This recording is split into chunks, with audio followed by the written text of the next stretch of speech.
The Witcher Season 3 is wrapped production, but it wasn't smooth sailing. The production began earlier in 2022 with Henry Cavill, Freya Allan, and Anya Chalotra, and it covered exotic locations like Predjama Castle in Slovenia, Morocco, and Sahara Desert, Croatia, Italy, and Wales before returning to England and locations surrounding the Longcross studios.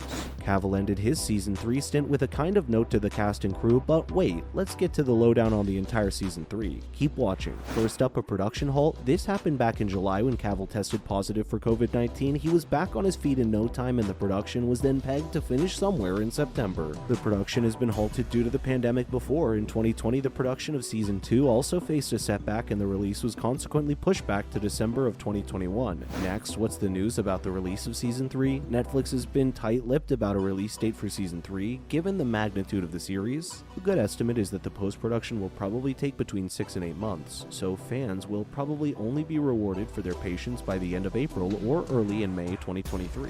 Now, what to expect from Season 3? By all accounts, Season 3 will bring us the aftermath of the epic cliffhanger of Season 2. Remember, White Flame turned out to be Ciri's father Dunny, aka Emir Var Emeris. Season 3 will also see the most ambitious sequence of the series to date, the Thanid Coup, with a slew of mages and other characters of the franchise. And what's up with The Witcher Blood Origin? Apparently Blood Origin has undergone a major overhaul. Netflix reportedly cut the series down from 6 to 4 episodes, and it also went through days of reshoots. These, according to the site, Redanian Intelligence, include Moore, Jaskier, Joey Beatty. So why the reshoots? The Witcher Blood Origin has first announced in 2020. It went into production in 2021 and managed to wrap filming by July of that year. A total of 6 episodes were filmed. Last April, the cast returned for reshoots. This is not unusual for a production of this magnitude, and with this kind of budget, post-production always reveals small flaws or unanticipated requirements, but as we now understand, the reshoots in this case were actually part of a major overhaul. That saw the series cut from 6 to 4 episodes. How much of the original plan got changed or canned? We have no idea, but in Episode 1, Declan Davara is credited as director. Episode 2 went to Alex Minahan and Aaron Stewart on, and 3 to Tanya Lotia and Kirsten Van Horn.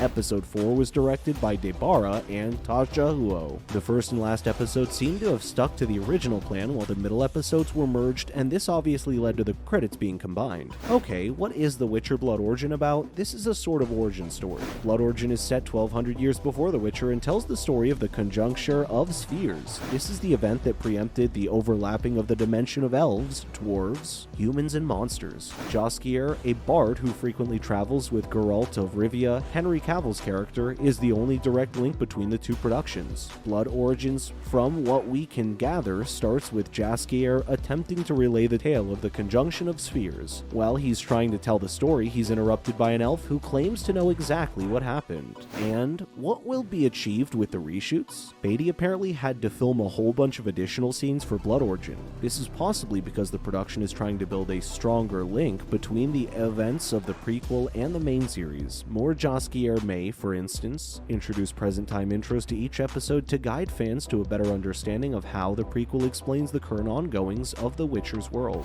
And how does the cast of Blood Origin look? The cast includes Eily, played by Sophia Brown. She's a warrior who abandons her clan, as well as her post by the Queen's protector to wander the world as a singer. Then there's Fajal, played by Lawrence O'Farron. He's also a warrior and joins Eily in her quest. Also, Skion, a character interpreted by Michelle Yeoh. She's an elf searching for a stolen sacred sword. We have no idea yet how these character storylines will intertwine or how they will impact and relate to the conjunction of spheres. Okay, let's look back at The Witcher Season 3. Remember that The Witcher Season 2 hit the screen almost to the day 2 years after Season 1. And that was mostly due to pandemic-related delays, and of course, the injury Cavill sustained on set. TV production is back in full swing after the pandemic, so even if we leave leeway for more delays, Season 3 should arrive in the first half of 2023. So when did they start writing The Witcher Season 3? In the last week of November 2021, showrunner Lauren Hisrich confirmed that the writer's room was burning the midnight oil in preparation for the filming of Season 3. Quote, "The writer's room this season is incredible. I mean, we've always had incredible writers on the show, but I feel that this season specifically we had some new people in it, and it was really interesting how it changed the dynamic of the room to have this sort of new blood, people who had watched the first season, who had then screened the second season, and came in with fresh new ideas, who sort of challenged me on things that I hadn't really thought about before," she said. "What was interesting, though, is that we finished the scripts and then only we'd start talking about the actors and directors, and getting into the production constraints of actually turning these 8 episodes into a full-length journey. And when did the filming start for Season 3? April 2022 saw the first scene go down. The show's official Twitter account posted a pic of Henry Cavill, Anya Chalotra, and Freya Allan on set in their characters. There were more first-look pics from the set spanning all the way to July 2022, when the production ground to a halt because Cavill had tested positive for COVID. A few weeks later, all was back on track, and the set traveled across the UK and mainland Europe throughout August. Okay, and what did Cavill's note say? Cavill marked the occasion of the wrap with a thoughtful note for cast and crew, and Redanian Intelligence got their hands on it. What a season this has been. I just wanted to thank you all for your determination and dedication through a tough shoot. Hopefully you can all get some well-deserved rest. Sincerely and with respect, Henry Cavill."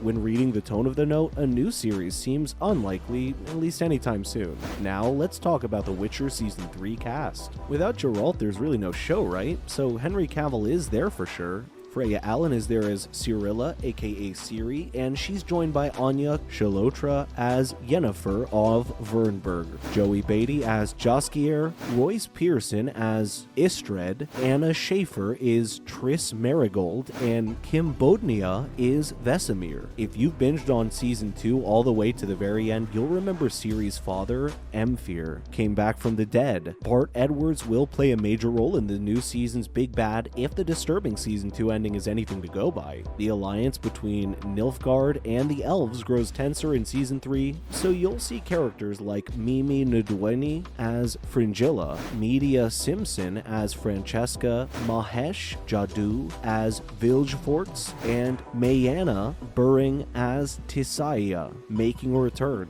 And are there any new additions? Several newcomers were confirmed, as well as familiar faces from other big franchises. Thus far, these include The Flash's Robbie Amell as Gallatin. He leads a guerrilla Skoiatal army fighting for Nilfgaard. Also, the very exciting Shang-Chi's Meng Jer Zhang joins the cast as Milva, a talented and fierce huntress who was adopted by the Dryads of Brokilon Forest. She has amazing archery skills and a phenomenal survival instinct. Fleabag's Hugh Skinner will be on screen as well as King Vesemir's Ed Birch, Playboy brother Prince Radovid. According to the press release, Radovid will amaze with how inclusive he can be in political affairs, regardless of his good looks and drunken charm, but it is all fun and games till someone gets hurt. Christelle Elwyn of Blood's fame is Missile, a member of Teenage Misfit Gang. They're called the Rats. They're suspicious and out for revenge, but a chance meeting changes everything for them. They also have the possibility that the show will introduce queer characters at last. The prominent LGBTQ+ character from this franchise is Philippa Eilhart.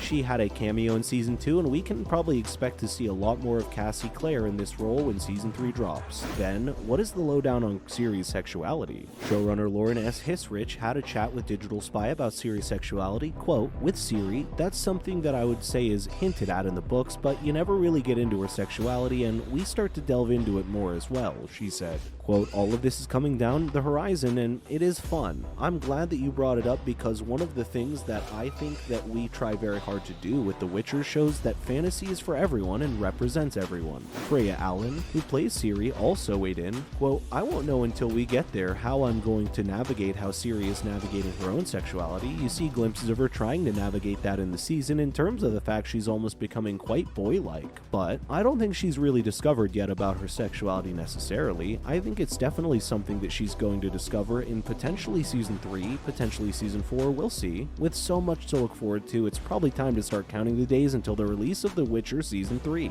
Thank you so much for watching. We'll see you in the next one.